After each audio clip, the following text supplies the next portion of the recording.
Nicky, you're always someone who I think gives us a bit of an honest appraisal of the situation. So how do you see it? Look, I mean, as the party chairman has said, it has been a very tough night for the Conservatives. But I think anyone who's been paying attention to the national polling probably won't be surprised, because there's been a very clear Labour Party lead for quite some time now. Andrea Leadsom, who you're just interviewing, is right to point to obviously the individual councillors who'll be very disappointed to have lost their seats. Many of them will have fought on local matters, but obviously the fact is that you're got the badge as a Conservative, so people will be thinking about what's happening in Westminster and nationally as well.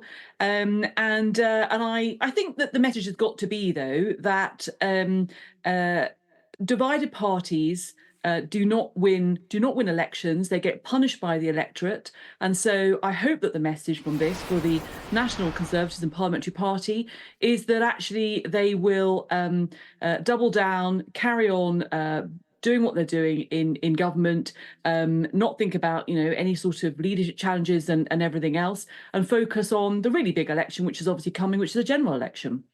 I kind of feel like sometimes I'm in a slightly parallel universe, because everyone's saying, oh, it's been a tough night for the Conservatives. Isn't that what you say when you've had like a few slightly disappointing results mid-term? This is just before a general election, and the Conservatives are losing half of the seats they're defending. Well, I mean, I think obviously we are at that mid-stage, aren't we, in the election results? We've had a number of local election results. The key battles, I suppose, that everyone is waiting for are the mayoral contests, where you've got a couple of West Midlands, Tees Valley, very important for the Conservative Party. Great candidates. We hope that they hold on, but also new mayoral contests in places like the East Midlands and in Yorkshire as well. I mean, I don't quite know. I mean, to be honest with you, Sophie, you can use all the euphemisms you want: tough, disappointing, sort of whatever it is that you want to say. I mean, these are obviously very difficult results, and they're not what anybody wants to see when you are a political party seeking re-election as councillors or PCC candidates or mayors. But we are, 14 years after a Conservative government, or coalition, I suppose, but Conservative majority government was elected, and so actually it's inevitable that people are thinking, well, actually the mood is potentially one of time for a change. But I mean, the point is, you never give up until the general election. All the votes are counted there.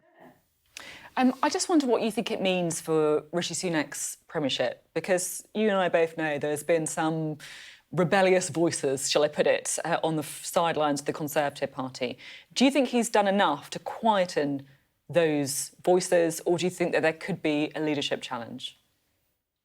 So I think that there will inevitably be people who are grumbling, who will potentially call for change.